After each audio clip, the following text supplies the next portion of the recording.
Shalom, apa kabar sahabat-sahabat di Persekutuan Doa Mulia Industri? Senang boleh jumpa kembali dengan saya, Pendeta Rio Panggabean. Mari kita berdoa. Terima kasih Bapa di dalam surga, baik, sungguh baik, amat baik ketika Engkau boleh memilih hamba-Mu untuk menjadi saluran kebenaran firman Tuhan kepada sahabat-sahabat yang ada di Persekutuan Doa Mulia Industri. Oleh karena itu Bapak, siapapun yang sedang bergabung dengan kami di ibadah Jumat ini, biarlah mereka semua mau membuka telinga dan hati mereka sungguh-sungguh untuk mendengar, merenungkan kebenaran firman Tuhan. Dan kami percaya setelah ibadah ini, kami semua diberkati oleh kebenaran firman Tuhan. Syukur dan doa hamba-Mu, hamba naikkan hanya di dalam nama Tuhan Yesus, Tuhan dan Juru Selamat kami yang hidup, yang siap diberkati Tuhan. Mari sama-sama katakan amin, amin. Puji Tuhan. Saudaraku, siang hari ini saya mau bicara tentang optimisme. Dan saya memilih tema tetap optimis. Orang-orang percaya harus optimis. Apapun keadaan hari-hari ini, apapun situasinya, baik keadaan rumah tangga, keadaan di kantor, atau keadaan di tetangga sekitar, bahkan di persekutuan yang mungkin sepertinya menunjukkan hal-hal yang tidak menyenangkan kita, tapi terus pandang Kristus. Maka ketika kau memandang Kristus, maka optimisme dalam hidup ini tetap ada. Amin. Puji Tuhan. Nah, dasar untuk kita tetap optimis, saya ambil dari ayat yang mungkin saudara cukup cukup hafal, cukup familiar di kuping, di telinga saudara, yaitu Yeremia 29 ayat 11, 12, dan 13. Mari saya akan bacakan ayat ini. Sebab aku ini mengetahui rancangan-rancangan apa yang ada padaku mengenai kamu. Demikian firman Tuhan, yaitu rancangan damai sejahtera dan bukan rancangan kecelakaan, untuk memberikan kepadamu hari depan yang penuh harapan. Wow, ini luar biasa sekali saudara. Jadi dari ayat ini saya mempelajari ada dua bagian yang penting yang bisa menjadi dasar kita tetap optimis dalam menjalani kehidupan. Jadi ayat yang ke-11 ini saya bagi menjadi dua. Ayat 11a berkata demikian. Sebab aku ini mengetahui rancangan-rancangan apa yang ada padaku mengenai kamu. Demikian firman Tuhan. Ya, dari ayat ini kita belajar dasar yang bisa membuat saudara dan saya tetap optimis menghadapi tantangan-tantangan ke depan adalah ingat kita ada dalam rancangan Tuhan. Ketika kita yakin ada dalam rancangan Tuhan, maka yang terjadi sesungguhnya saudara harus ingat penciptaan manusia di awal di Taman Firdaus. Tuhan menciptakan manusia, Tuhan menciptakan saudara dan saya serupa segambar dengan Tuhan. Nah, orang-orang yang serupa segambar dengan Tuhan pasti adalah orang-orang yang Tuhan mau rancangkan sama dong di dalam kehidupannya. Tuhan mau hidup kita adalah hidup yang mencerminkan gambaran Tuhan. Yang kedua, dasar kita tetap optimis, mengapa kita dalam rancangan Tuhan? Di dalam rancangan Tuhan itu ada karakter Tuhan yang hadir dalam hidup saudara dan saya. Manusia waktu itu belum ada agama, saudara. Manusia waktu itu belum diajarkan hukum Taurat, tetapi moral, perasaan baik atau tidak baik itu selalu ada. Itulah karakter Tuhan. Dan yang ketiga, mengapa kita harus tetap optimis ketika kita yakin dan kita mengamini bahwa kita ada dalam rancangan Tuhan, maka kita pasti melakukan apa yang namanya rencana Tuhan. Rencana Tuhan dalam hidup saudara dan saya adalah bukan saja menyelamatkan saudara dan saya, tetapi di dalam hidup yang sudah mendapatkan keselamatan, saudara dan saya harus menjadi berkat. Saudara dan saya harus bisa mempertontonkan kepada banyak orang bahwa hidup ini adalah bukan cuma hidup yang sia-sia, tetapi hidup yang dirancangkan oleh Tuhan, hidup yang ada gambar dan rupa Tuhan, hidup yang ada karakter Tuhan. Oleh karena itu kita akan melakukan rencana Tuhan. Haleluya. Jadi yang pertama, saudara dan saya, ingat selalu dalam hidup kita ada rancangan Tuhan. Yang kedua, mari kita lihat di ayat ke-11b yang dikatakan demikian. Yaitu rancangan damai sejahtera dan bukan rancangan kecelakaan, untuk memberikan kepadamu hari depan penuh harapan. Jadi yang kedua, alasannya atau dasar kita tetap optimis dalam menjalani hidup ini. Saudaraku, kita memiliki damai sejahtera. Mengalami damai sejahtera Tuhan itu adalah pilihan.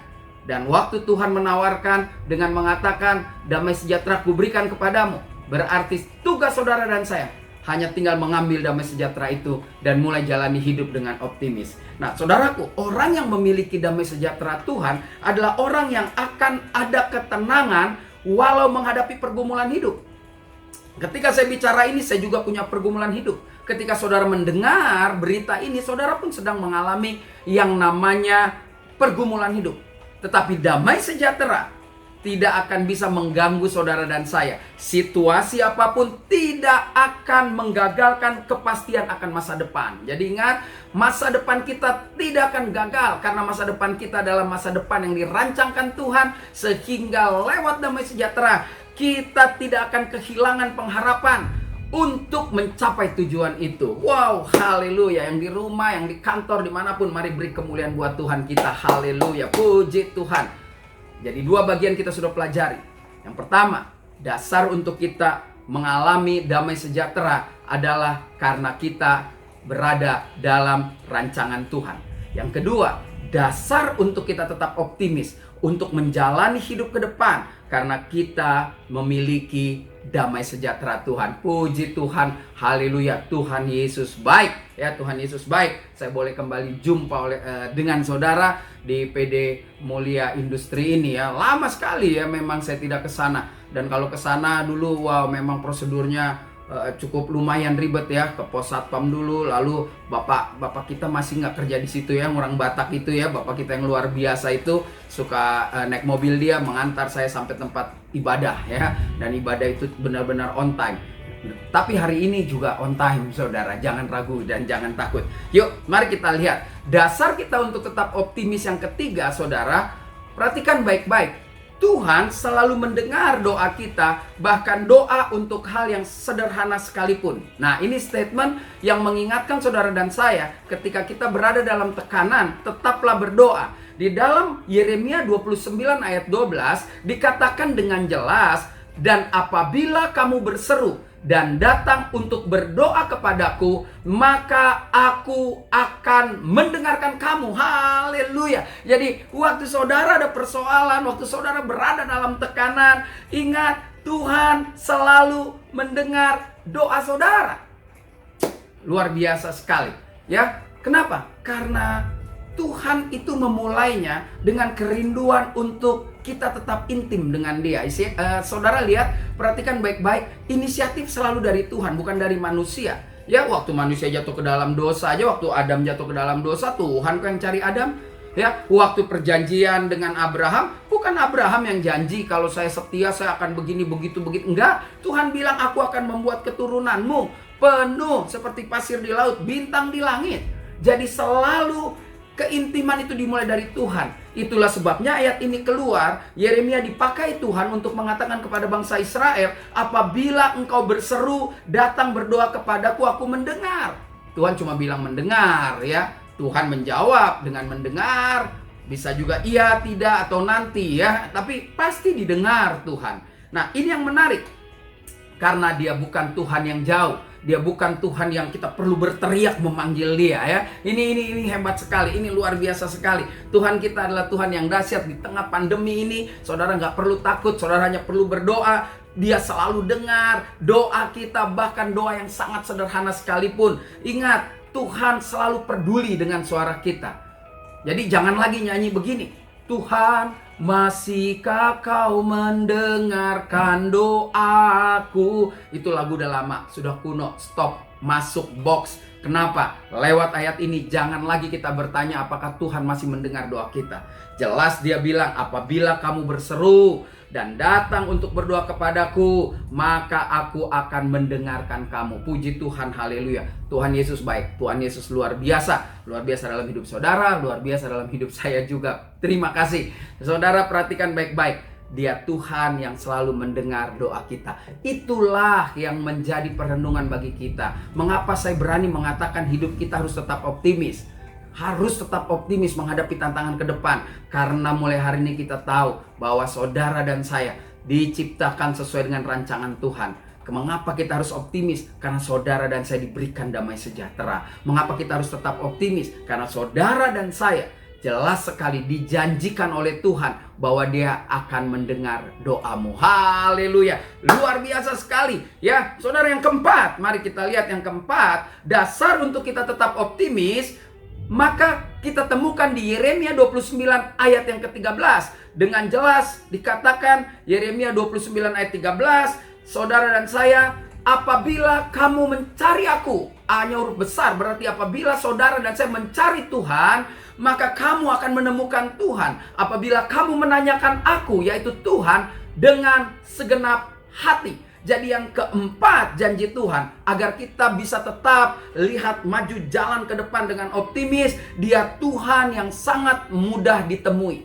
Tuhan tidak sulit ditemui. Masalah hati, ketika saudara mau buka hati, maka saudara lihat, saudara akan sadar bahwa hidup saudara dan saya adalah hidup yang berharga di mata Tuhan. Itu sebabnya saya katakan Tuhan itu adalah Tuhan yang mudah dimengerti. Yang kedua, Tuhan tuh nggak mau kehilangan saudara dan saya. Sudah berkali-kali di dalam Alkitab diberikan contoh bagaimana Tuhan mengasihi bangsa dan umat pilihannya. Bahkan lebih dari itu, dia turun dari surga yang mulia, datang ke bumi yang berantakan ini hanya untuk menarik saudara, membawa orang-orang yang percaya selamat tidak masuk ke neraka. Haleluya. Yang ketiga, pelajaran yang kita dapat dari Tuhan yang sangat mudah ditemui, karena Tuhan tidak pernah mengingkari janji-janjinya.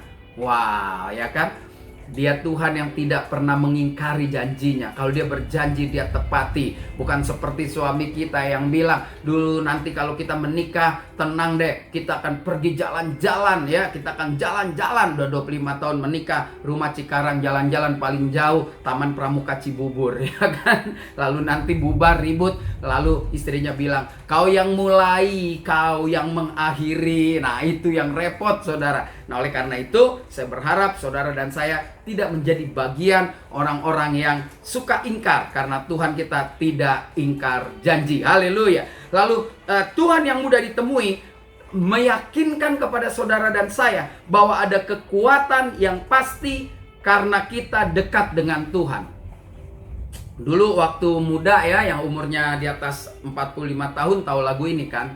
Bila kau rasa gelisah di hatimu, bila kelam kabut tak menentu hidupmu, ingat masih ada seorang penolong bagimu. Yesus tak pernah jauh darimu. Dia hanya sejauh doa. Seperti poin ketiga tadi, berseru, memanggil namanya, berdoa, dia akan segera menghampiri dirimu. Percaya, dia tak jauh darimu. Dia hanya apa saudara? Sejauh doa. Sorry kalau suara saya nggak bagus, tapi ya itulah ungkapan hati yang paling dalam. Saya hanya ingin mengingatkan saudara, tidak ada waktu untuk putus asa. Yang ada sekarang waktunya untuk bangkit berdiri, tetap optimis. Ingat firman Tuhan yang berkata, kamu adalah orang-orang yang lebih daripada pemenang. Oleh karena itu setiap persoalan, ingat Filipi 4 ayat 13, segala perkara dapat kutanggung di dalam Dia yang memberi kekuatan. Bahkan lebih lagi, kalau kau khawatir, ingat Paulus meneruskan di ayat 19 dari Filipi pasal 4, Allah akan memenuhi keperluanmu menurut kekayaan dan kemuliaan di dalam Kristus Yesus. Oleh karena itu apapun masalahmu, mintalah maka kamu akan diberikan, carilah maka kamu akan mendapat, ketuklah pintu maka pintu akan dibukakan bagimu. Haleluya. Tidak ada alasan untuk takut ya. Terima kasih saudara, kita bisa belajar hari ini di waktu yang singkat. Tetap optimis menjadi keyakinan saya, keyakinan saudara, keyakinan kita semua bahwa bersama Kristus kita harus tetap optimis. Mengapa kita harus tetap optimis? Ini menjadi pertanyaan siang hari ini, dan Tuhan menjawabnya dengan 4 bagian yang menarik dari Yeremia 29 ayat yang ke-11 sampai 13. Mengapa kita harus tetap optimis? Karena kita ada dalam rancangan Tuhan. Mengapa kita harus tetap optimis? Karena kita memiliki damai sejahtera Tuhan. Mengapa kita harus tetap optimis? Karena Tuhan selalu mendengar doa kita. Mengapa kita harus tetap optimis? Karena Tuhan sangat mudah ditemui. Haleluya, puji Tuhan. Mari kita berdoa. Terima kasih Bapa di dalam surga. Hamba telah menyampaikan kebenaran firman Tuhan di waktu yang singkat dengan bahasa yang sangat sederhana. Tapi hamba percaya siapapun yang mau membuka hati, maka waktu yang singkat akan panjang seumur hidup. Yang sederhana membuat kami menjadi kaya. Kaya di dalam Tuhan melalui kebenaran firman Tuhan. Siang hari ini Bapak, hamba beserta umat Tuhan dari PD Mulia Industri berdoa, kami ingin membagikan kasih kami melalui doa syafaat. Kami berdoa Bapak untuk bangsa dan negara Indonesia ke dalam tangan-Mu Bapak. Hamba beserta umat Tuhan menyerahkannya. Biarlah Indonesia tepat pada waktunya akan melihat ada kemuliaan Tuhan dinyatakan, dan itulah hasil doa anak-anak Tuhan. Kami berdoa untuk pimpinan negara, presiden, wakil presiden, para menteri dan rekan kerjanya di gedung parlemen, sahabat-sahabat rekannya. Biarlah mereka sama-sama membangun Indonesia dengan baik. Jangan masing-masing pihak ingin mencapai tujuannya masing-masing, sehingga ada penderitaan bagi orang yang tidak terlibat di dalam tujuan mereka. Biarlah mereka sadar ketika mereka menjadi pemimpin, itu semua berkat dari Tuhan. Dan mereka harus mempertanggungjawabkan semua hasil kerja mereka kepada Tuhan. Bapa di dalam surga, kami mau berdoa juga untuk Mulia Industri, manajemen, karyawan, serikat buruh dalam pemeliharaan Tuhan dan tetap berpengharapan. Kami mau bersyukur untuk karyawan, karyawati Mulia Industri yang berulang tahun, yang anniversary, pernikahan, dan perayaan sukacita, ucapan syukur lainnya dalam minggu ini. Tuhan beri kegembiraan sorgawi kepada mereka. Kami berdoa Bapak untuk kesembuhan bagi karyawan, karyawati Mulia Industri dan keluarganya yang sedang dalam keadaan lemah, fisik maupun batinnya.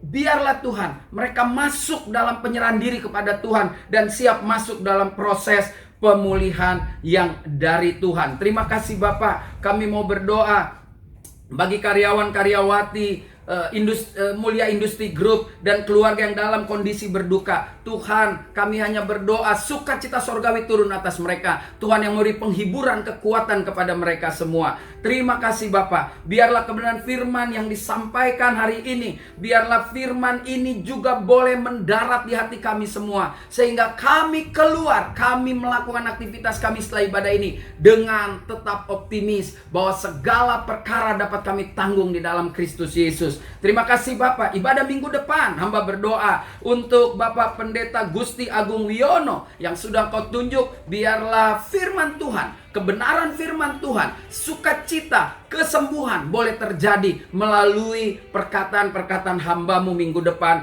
Bapak Pendeta Gusti Agung Wiono. Terima kasih Bapak. Kami percaya kami sudah bersukacita dengan ibadah hari ini. Terima kasih Engkau telah menguatkan kami dengan optimisme yang luar biasa. Jemaat yang dikasih Tuhan, sebentar kita akan berpisah.